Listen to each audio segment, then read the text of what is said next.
Tamale Mirundi gwe tuli nayo wano mu katabo ke kano Bobi Wine Victory or Revolution ke yawandika mu 2017 myaka nga 3 n'emyezi nga 2 nga amalirizo okawandika batugamba nti batwadde ebyokulabirako by'abantu n'agamba be banyuma bamala ne bacupa so na yalowooza nekyagula nabagamba nti mumuzanyireko mulabe Buyindi Prime Minister wa Buyindi ono aliko Manmohan Singh ono gundi mpaze nga balonze omulala ono musajja omuhindu oyo omuhindu abasiraamu abavubuka battira abawala abahindu ku traini babalepinga ne babatta oyo omusajja ahindula yakwata abantu abahindu ne balumba evillage y'abasiraamu ne batta 10,000 nga Prime Minister yalagidde muyaye omuhindu radical he was blacklisted by America and Britain talirinyayo. The moment he defeated the Congress party, the American ambassador to Delhi yasooka omusesenkana nga biri byagwawo dabadde kati ali mbuyinza kati muhindu yennyini lidako yali akyali muvubuka n'adumiramu abahindu ne basaanyawo ekyalo ky'abasiraamu 10,000 ne batta abasiraamu 10,000 America negamba wetali nyange wafu najja mu kalulu n'afuuka Prime Minister wa Buyindi Abamerika be anti yali Prime Minister Gujarati n'abagamba nze siri musiraamu naye buli abbye sente za gavumenti mutemu omukono sije bamujja omuleeta edderi ateme ababbi sente ateme ababbi emikono the moment you mess up society ngabo bajja baali balowooza nti omusajja ayinza okuba the powerful Congress party mu Buyindi was described as egundi nga Uhuru Kenyatta ngani pombe mafuguli pombe kitegeeza ki pombe mwenge ekitegeeza bamujereganga ti anasema na pombe kitegeeza ki yes pombe kulembera Tanzania pombe kabira yasalanga ndongo 8 eggwanga yalifuga emyaka emeka kati olwaleero n'ekibiina ekyo kyekisinza abaka ba parliament is a rightful member of the Senate. Politics gwe yazannye omuyita wakuzannye n'agenda ate nasigala nga yafuga Tshisekedi alina kyafuga egende Congo. That means these are planted by CIA ye bemaze obategeera nti aba basajja kakati ate Bobi Wine according to the revelations of this man ye yamwereetera. Kakati the question is, whom are we fighting? Why don't we tell this man to fight Bobi Wine he brought? Kubanga nabaga nti Abamerika bo bebakukozesa n'obaddukako bakutaminatinga gundi Bin Laden yali waabo nabe waggulako Bin Laden yakuba abalasi emitwalo 15 n'agwaguba mu Afghanistan. When the same man turned against them bamutta. Why? He went away against American interests. Saddam Hussein bamu arming akube Iran. Yes. Nti Iran is spreading gun Shia. Iran yaleta abo ba Hezbollah abatega bomu nafa. Equation nekyuka n'Abayisirayiri. This man comes to die. Ndio baddo olwana n'atya okufa. This is why Israel lost influence in Lebanon. Israel yayina a security zone of 8 square miles in Lebanon. Jeri kati anti omuhezbollah ajja kufa. Tajja kutaasa ye bamubikira bukirizi sebo onofencha equation yabaona bune bagiteeka kufa kati Iran but data Saddam Hussein teyakuba ataba America tebamukuba Saddam Hussein yakubako emeri y'Abamerika nikufa Abamerika 2 mwanga olunga mukwano gwabwe ne bagamba mu mistaken identity tebamunyega kuba yali mukwano gwabwe. Yes. Kakati one yaleta Bobi Wine yamuleme Bobi Wine tumukubireko mu ngalo kasoka tegere Tamale bya omusajja ono bya n'obujozi bwe bya ne sente ze akasoka tegere international community ziba na interest ki mawanga nga Uganda amavu amakusere agali third world country nga ne Trump ya Twitter shit on countries anti mwe kyemutamba batwagazaaki kike bagalira Trump asobola okufuga ne sai ebeera n'emyaka aga 5 mishoni yayo tikakati abachina bwe bajja Africans were excited about the Chinese nti bo tebakubuuza democracy tebakubuuza ki buli muntu yenna n'agenda China naye abasajja babazungu tebayita bakuzanya the first kibachi government first challenges from Europe and America why tibalina omusajja yali ayigigi bagesongo baani nadduka with a lot of implicating gundi so the kibachi government decided to buy military equipment from China. They even sort of sent Kenya company okuba sent ze Kenya y'Abafalansa eriruddawo eri Kenya wenyini ne bagamba tuzibajjeko kibachi government the first kibachi government ne bagamba nti n'agreement eri ennanyuki abajasi babungereza gye bajja ne batraininga nabo tugibajjeko balekayo ne bomu ne zituttira abantu let us move to the east naye waliwo omusajja the most powerful kibachi minister bamuyitanga Dr. Mulungalu Minister of State for Internal Security Mulungalu kansa n'amukwata n'agenda ku embassy ya Bungereza if everything good comes from China why don't you go to China for treatment nabanga balina buli kirungi bali abasajja baluka ensi yaabwe bazze balaba China bwemera and how to dismantle it. Africans are excited about China. Where does China sell its good products? Ensi yokka mu nsi nga 3 efulumya ebintu byonna mu nnyumba n'ebiyiwa ebweru n'egula ebipya America. Everybody is running to American market. Yes. So bwe baagala okubreakinga kakati these people there is a plan by Americans to flush out the Chinese influence in Uganda, even in Africa, and Uganda is on the list. Uhuru turning down yagenda nye China yagenda na jeshi wa bilioni mekana zimba gundi yonna agenzo gitegera nga China babbi railway. We are excited about the railway. Every country is reviewing. Why Museveni asula mbuliri bwani obwebyo bufuzi n'obwebyenkolagana aba China bwa America naye nabo bayogedde. The president in his old age, he cannot be independent. He sent his budget over 50%. Ate tibagenda mu World Bank. Kibula mu musango gwa ham gwaba kugumula. Era nawandisa akatabo the face of a brave judge. Yombi omusajja tasangika mu Uganda. And I later realized yes, the mafia gangs in Europe and where who are lending money to Uganda ranga me. Is it not employed by Museveni to cheat our money? Kubati tukyagenda mu World Bank. Kasayije okulinnyayo ne matiya kasayije ne bahati babakwatirayo. Wow, yes, kitegeeza ki? Yes, tugende kuba kitegeeza nti if what this man is saying is true, we must change the approach on Bobi Wine. Situkuba tear gas.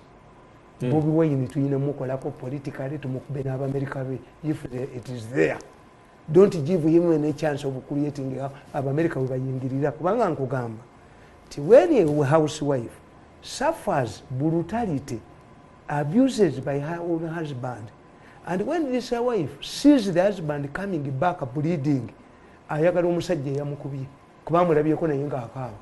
Kakati we, the gullible societies in Africa, when we come fed up by the mafia gang nga bali wana abajooga buli muntu ne mujooga omukazi mugenda bamuli mu sente muzembemu kakati abantu ba Uganda bajja kuwaniriza nnyo like everywhere for any intervention nga tuva ku nsonga ya omwana n'alemera ku mukazi wa jenda an innocent musoga woman kubanga omukazi baleese sente for any money mwagala okuzibba omulenzi n'alemera ku mukazi omulenzi n'alemera ku mukazi when will you learn? Febe mujoze let the president give you kale president abagambye mukole mukifuulete febe mujoze mugenda kutuwaza mu byonna by'oyogedde be mujoze nsi mugenda kutuwaza mbadde nkuwuliza bannasali be musibi nsobola okuwunzikanga nga the impact the humiliation these people have gone through on your hands muyinza okubeera one Tamale era president yaliisa abantu abajogeddwa bonna emisango gyonna gye babakaati natuza olukiiko lw'abajogeddwa enambole n'abajogeddwa ogendayo nawe kubanga yakikola nti nassali n'omusiba ng'agenda mu UNESCO kubanga muyina 10 billion zemwagala nga tumaliriza ensi yonna ne mugijooga ne mugiteeka ku bunkenge yes kamutembe ennyonyi Tamale olina kweyogedde wano kamutembe ennyonyi basajjamu ogambye truth or not, propaganda or not, Bobi Wine will be on the ballot come 2021. Yes. Nti mazima oba nedda oba propaganda oba si propaganda Bobi Wine agenda kubeera kalulu 2023. Mukkiriza nti abalakidde. Anti kyenkubulira no. Sokotereza akazindaala ako akakuliko mundaawo. Kaliwo. Katumale omuzeeyi kambale bulungi. Ojimanye bino. Omuwala kajja na akatereze. Omuwala jjanya atankwata bulungi. Muwala jangu okwate bulungi muzeeyi wano. Nze ne bwe nali omwana mutono nasulanga n'eddole mbulire. Tukyali Quest TV mukwano gwange ino kuba nekikuba. Tukyali Quest TV wona wosinzira okubanga otugoberera. Joseph Tamale Mirundi nga batereza akazindaalo ke. Yes. Tubuulire ekibuuzo kino kye tubuuziza. Mwebale kubanga muli naffe abatugoberera. Wali eri ku kitimba mwebale kubanga kwe muli omugambye ebibuuzo byammwe bingi musobola n'okuweereza ebibuuzo byammwe. Mwa Mirundi ekibuuzo kiri nti ogambye truth or not, propaganda or not, Bobi Wine will be on the ballot paper come 2021. Nti oba propaganda oba si propaganda oba wa America oba si wa America oba America bamutaddemu senga basi bamutaddemu Kyagulanyi ali kalulu. Mu luzungu twali kugambye nti the horse has bolted. Now kyenjagala okubuuza mukkiriza Kyagulanyi nti abalakidde. Anti nze nkubuulira sino Kyagulanyi si gwempaana. Hitira waliwo omusajja mumuyita George Owens yasinga emizannyo gya Olympics nga musajja mu America muddugavu. Hitira yagamba ono sinza muwa mudaali eno nkima si muntu mugende muleete omuzungu we yasomesa enkima eno okudduka okusinga abazungu. I don't attribute Bobi Wine's success to Bobi Wine. When a man has confessed, I identified Bobi Wine, I educated him. But do you believe that man yes. Tamale. And he says, I created a party for him. When he was kidnapped, when he was snatched by the I tried to wrestle the party from him. 2, nze tombaliramu nabagamba nti Museveni is not fighting Bobi Wine from day one. Really? Yes. Really? Yes. Kubyonna ebibadde baleeta akatabo kange. Mwami Museveni nga yagamba noganda Kyagulanyi Maruwa bamukuba properly bamuchapa bulungi bakamupiga wewe bakamupiga gendo mu motoka yange oleetemu akatabo gendo oleeta akatabo kange kebayita gundi kebayita the state house cast. State house cast nabagamba nti omukulembeze ali mu state house alwanyisa aleka abantu be mu state house ne bamukuliyetingira abalaba abalala nga yetamanyi nga tabalaba. What was I meaning? To the people who supporting Bobi Wine inside the state house about supporting balabadda bana abasajja nabatunuli okuva mu 2009 nga bagala kusuula Museveni. And I've been writing about it. Nga tannajja. Bwe nga bayagala kusuula mu Museveni nga ne Kyagulanyi tannajja. Amakulu babadde balinda omuntu ayinza okusuula Museveni paka Kyagulanyi lwazze. Anti bo nabaga nti akazu nakakatabo takalabanga kakazu. Akazu kajja huka akazu. Kati these people prefer their wealth. They are now cornered. They don't have the privilege of going into exile. Era omu kuba yabuuza. We are hated in Europe. We are hated in America. Are we going to go to China to eat snakes? Then why do you create the situation that forces you to go to China? Muko joga abantu. Kakati nkugamba ti Bobi Wine all of the strategy gye baali bamukolera yali paasi. Tamale. Yes. So katugende mpola Tamale. Tugende mpola nzikiriza mu mpamu edakika tajja kuwera. Boga nti Bobi Wine walwa bamukreate. Bobi Wine wamulaba akaluka ekyaddondo teyakainamu mukono. Sirika. Kamalirize muzeeyi. Kamalirize. Akaluka ekyaddondo. Nkugambye emirundi emeka wano. Nti I saw a powerful minister giving voters 50,000 note Gandhi vote Bobi Wine.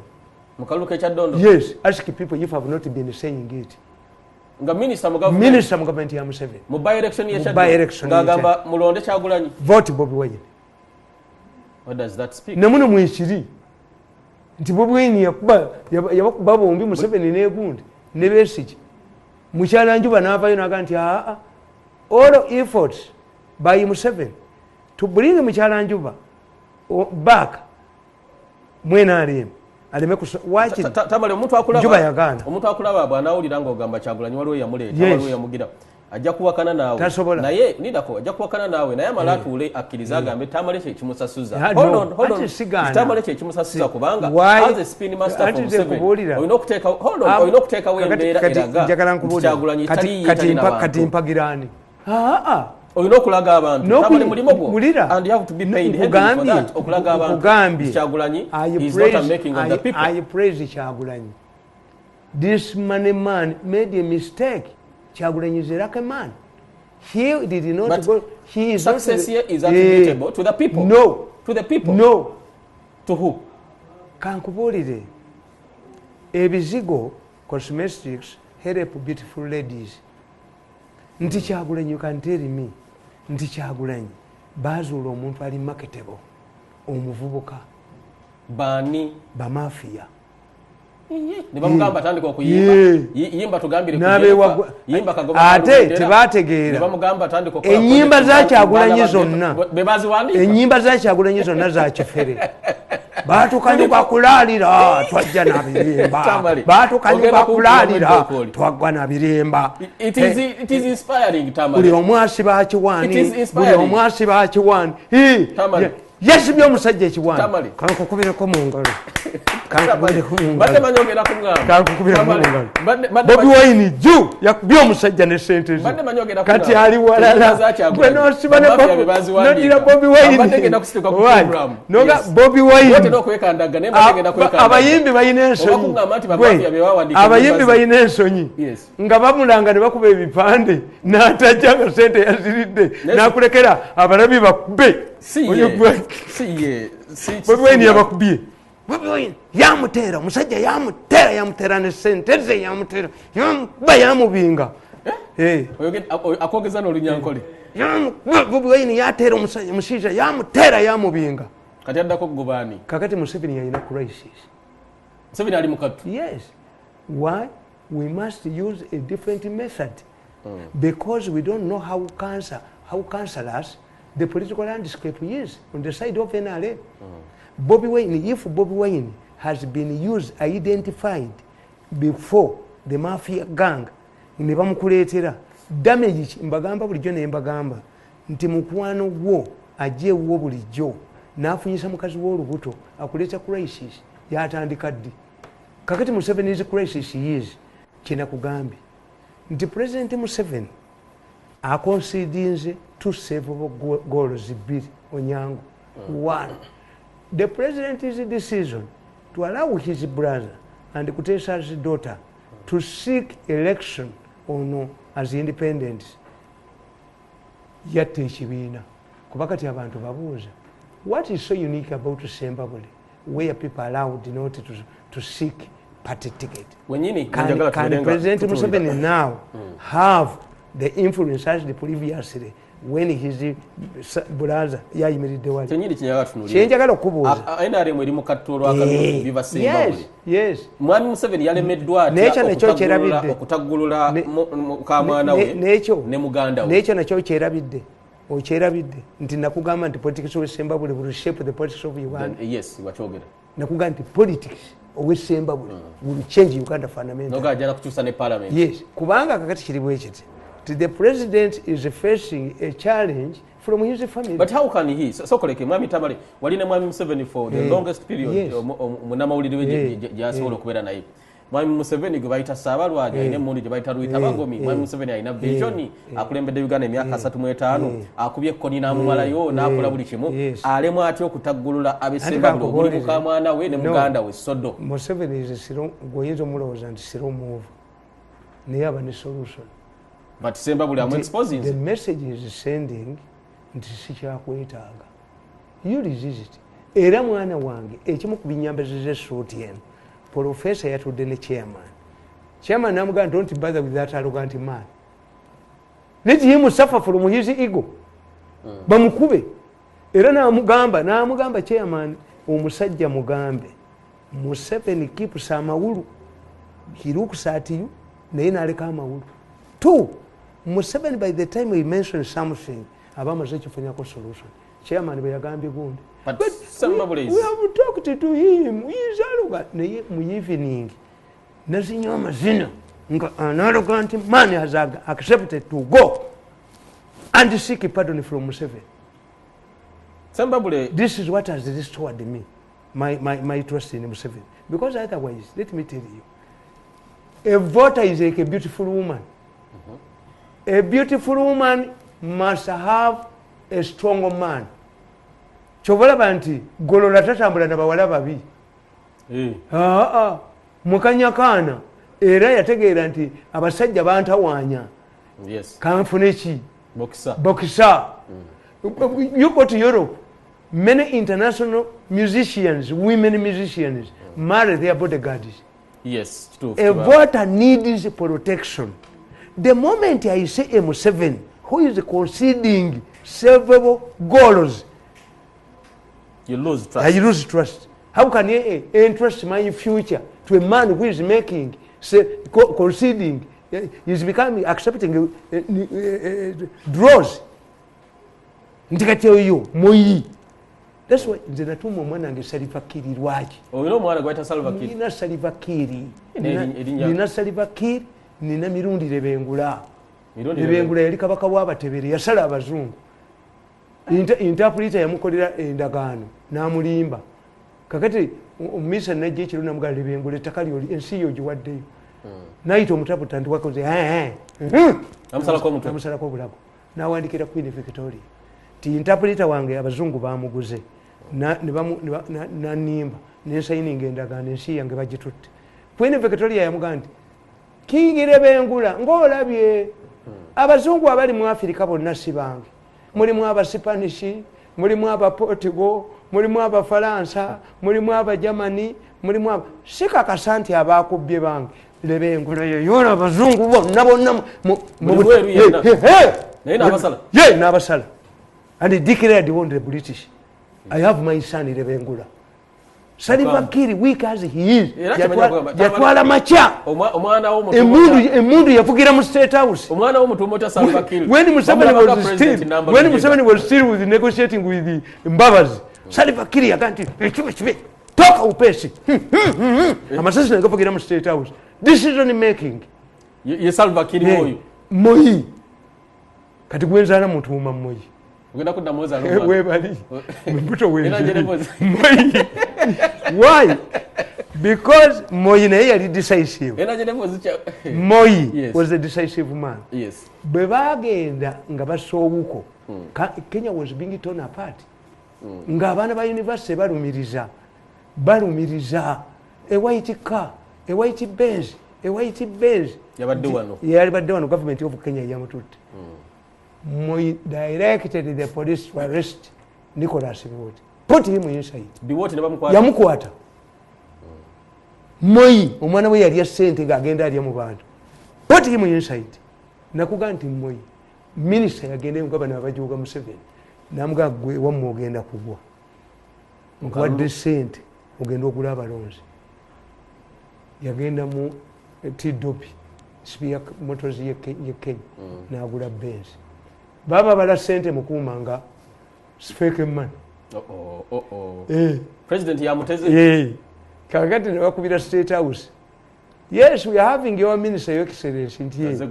He has come here to buy a Mercedes Benz, but the problem is that the money is a fake. President yamwadde sente genda kula kalulu. Nagamba, didn't he know that there is a difference between a Mercedes Benz and the voters? Pereka huyo kwa mabusu, pereka huyo mjinga kwa mabusu. I gave you the money, fake money deliberately. A president giving out to fake money. Yeah, but fake. Amusibe. Yamutega akatego. Yes. Moi yayita professor. Namugamba nti help me to assemble my government. Professor n'agaba bifo Moi kyava mubuuza gwe nga teweewadde. Impossible. Tekale. Naawe beera minisita wa gundi.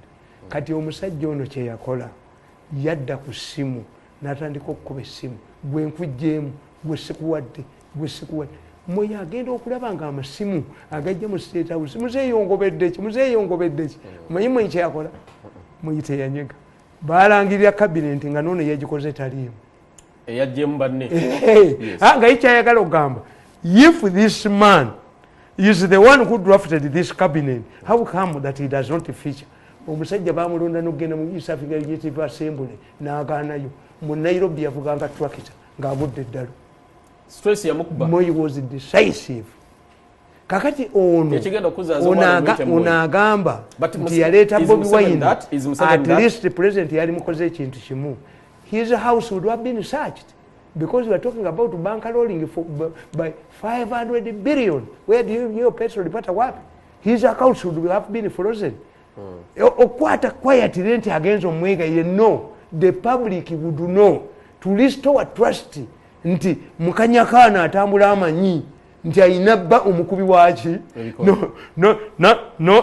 n'omweza atula n'agande waki nyakaana tanzisa ebiko tankula mwamano gwange atugoberera Sharp Talk ne Joseph Tamale Mirundi wetiri tugere ku security mbiseera ebyokulonda bikulagamu olunaku lwajjo poliisi ya Uganda yafulumiza gye bayise manyo yaabwe akatabo akagenda okubanga kabajambako okutereeza n'okulambika abasirikale ba poliisi mbiseera ebyokulonda. Tamale poliisi neetegefu etya okukola ku kukuuma abantu mbiseera ebyokulonda because mwaka ku mwaka efulumyaga eri ku ntikko y'abasinza okumenya eddembe ly'Abannayuganda. The issue is not how.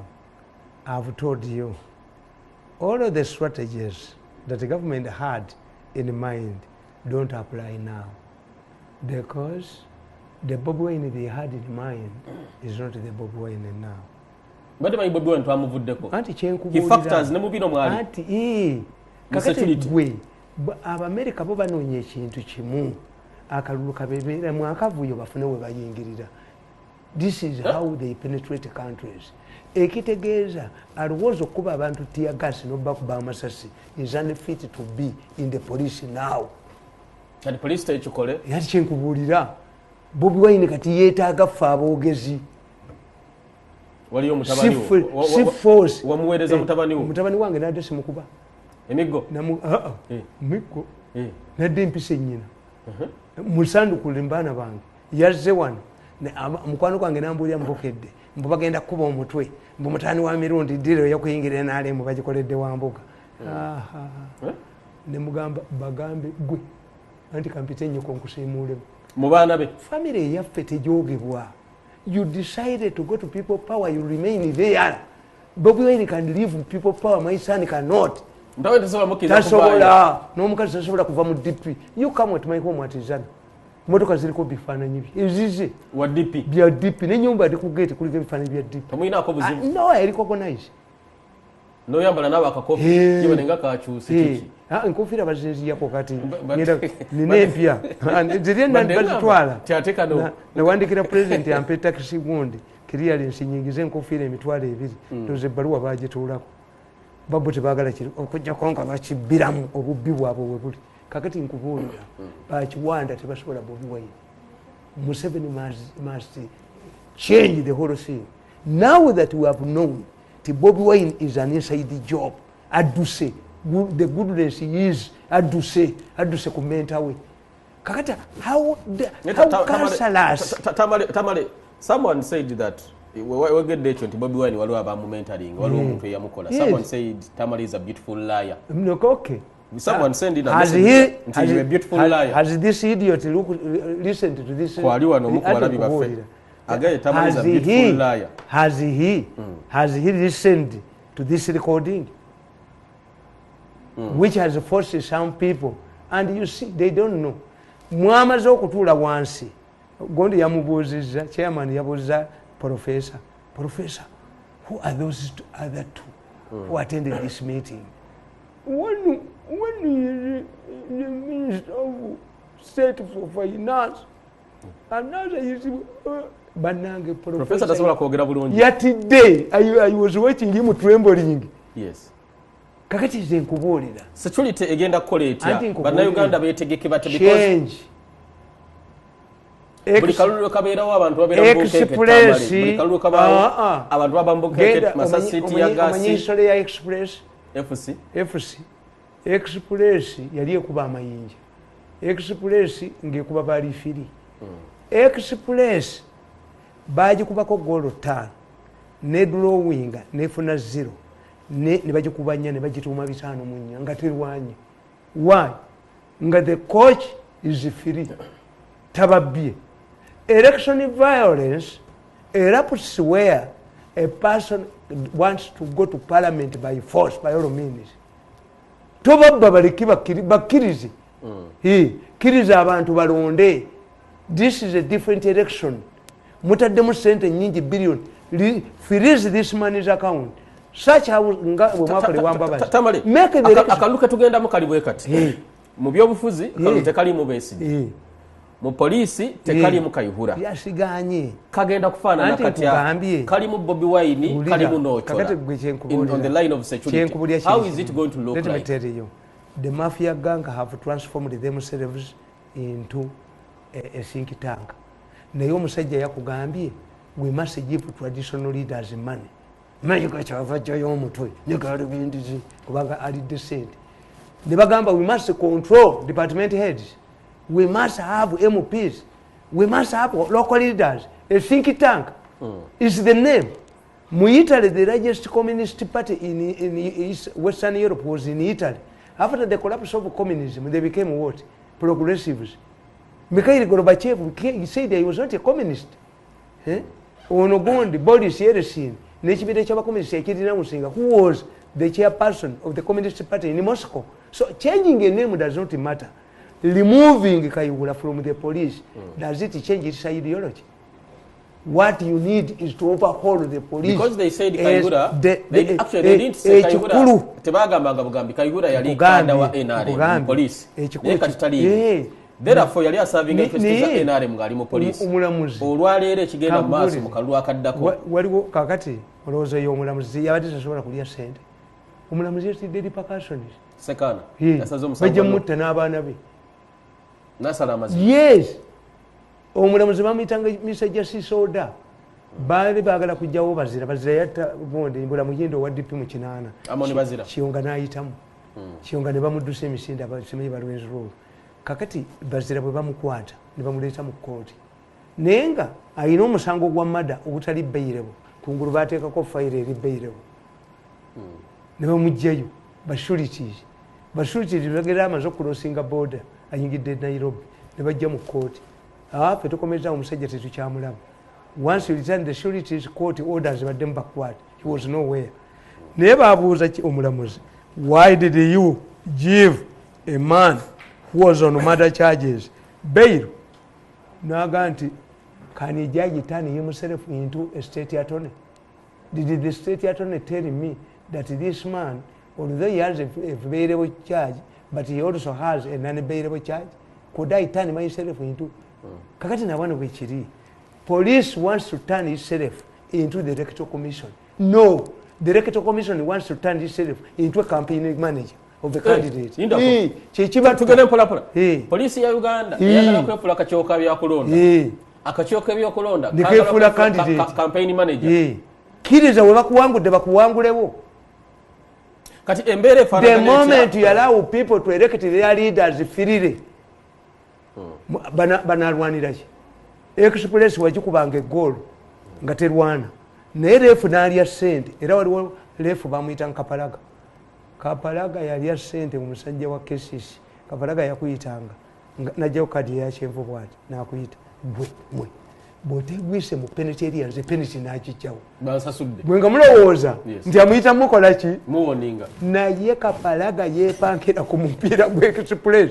Ab'Express balumba Kapalaga ewe. Ne bamukuba ne bakwata ne mukazi we. Radio cassette zaali z'amaanyi ne bagijjayo. Kati Kapalaga abaafuwa omupiira omulala. Mu kirasa ne bawanika Kapalaga nga bamulaga TV gye baffa. Ab'Express. I'm telling you. Kyali kitya? Mu kinaana. Yes. Kapalaga yali mu refu naye nga mubbi. Mubbi thief kono. Ng'atunda emipiira. Yes. Kakati Kapalaga bwe bamuwanga ssente aba KCC oba abavira. Yes. Kati ng'ajjayo omuzannyi wa vira. Ng'amulaga kaadi ng'agenda ogimuwa. Gwe bw'oteesule mu penitentiary nze golo n'agijjawo. Penalty n'agijjawo. Genda weesuule. Mulemedde erimu ku defense. Genda weesuule. Kati abba Express omupiira. Aba Express baabuyiwa. Kapalaga baamulumba n'ewuwe. Ne bakwata abaana abawala ne bakwata mukazi we ne bakuba Kapalaga ne bamunyaga n'omunyaga. Kapalaga abaafuwa omupiira omulala. Ne badda mu kirasa ne bawanika tipi zebabbeewera kapalaga kakati the drug, the medicine for express yali eki kugifunira fair judge, fair referee. Yes. If we want to have a peaceful election in Uganda, don't rely on the brutality of security forces. Can Museveni survive without that? Yes. Can he? Museveni will win. The problem has he won without violence? Yes. Chenda mukaga walabe miviye jali muno okwetikolo but when Museveni was largely still popular mukaluka 20 efujo ne libera ligi no SG natoka no kuwanga bili mukaga ne batano mu Ramadan magana natano mu. Do you know why? Do you know why? Bili 10 walabye cyabadde amanya agali bili 10 mukaga. Do you know why? Do you know the reason why? Why Museveni mulikaluka kama SG, you see BSG did overestimated himself. Nti besi yabadde alowooza mu violence nti abantu ba Uganda basobola okuyiwa ekintu ne bamulemwa besi ye tebamwagala kati azze ku bbali. It is up to both the opposition candidate and the government, the president of Uganda, who is also a candidate, to agree. If I'm defeated, I hand over power to you.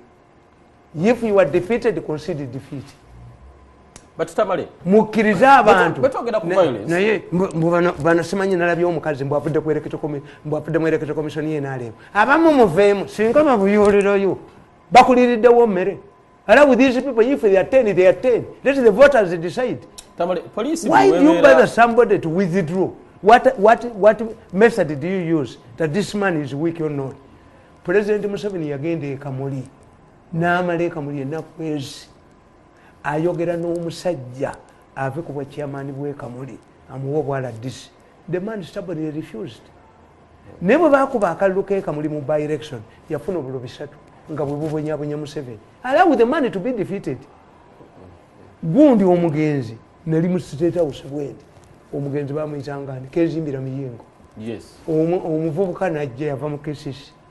President namugana igwe mutani wange lwakitova munolekera kezimbira miyingo.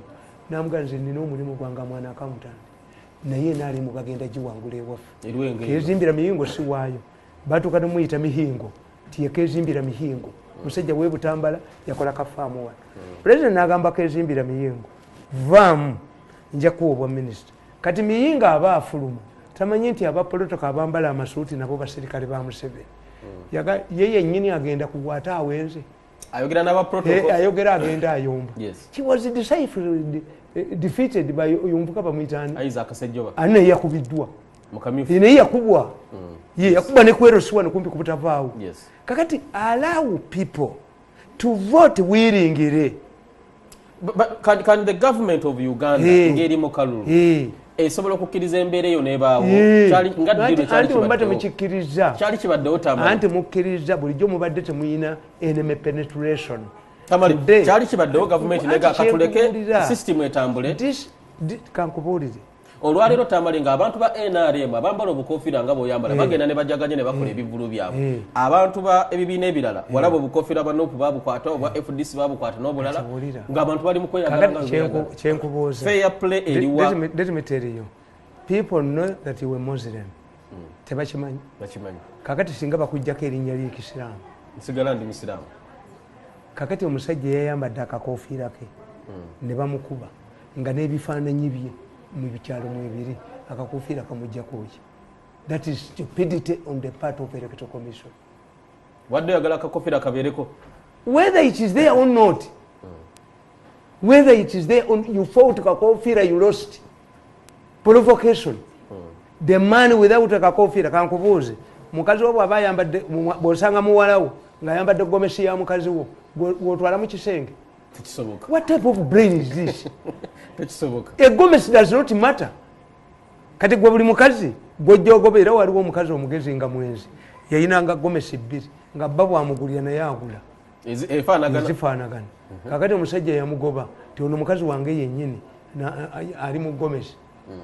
Kakati n'akola ki n'amuleka omukazi ye yasooka okudda eka n'amugamba gomesi yagisuula baalwana n'asuula gomesi omusajja n'addayo eka n'ayita ab'okubuko eno gomesi yennyini omukazi wange bwe yabadde era ne gomesi nagimusuuziza muloozi omukazi yamugamba bujola bakolayo ono basumulule kesi yange oba eyo Gomez teriimu gye weesibako n'amuwanguliraawo omukazi yabeeranga ne Gomez 2 abenzi baba n'amagezi mangi kakati ono chairman wa electoral commission who has just landed from Mars is just realizing nti obukofiira bwaba did Bobi Wine change because of the akakofiira it won't affect him. Yes, how naye kyembabuuza badde balabako kati poliisi lwaki yagenda nebusalako ne bateekawo n'embeera nti okwambala kofiira musango fe abaganda tuliyita bulabikolwa. Let me translate it in English.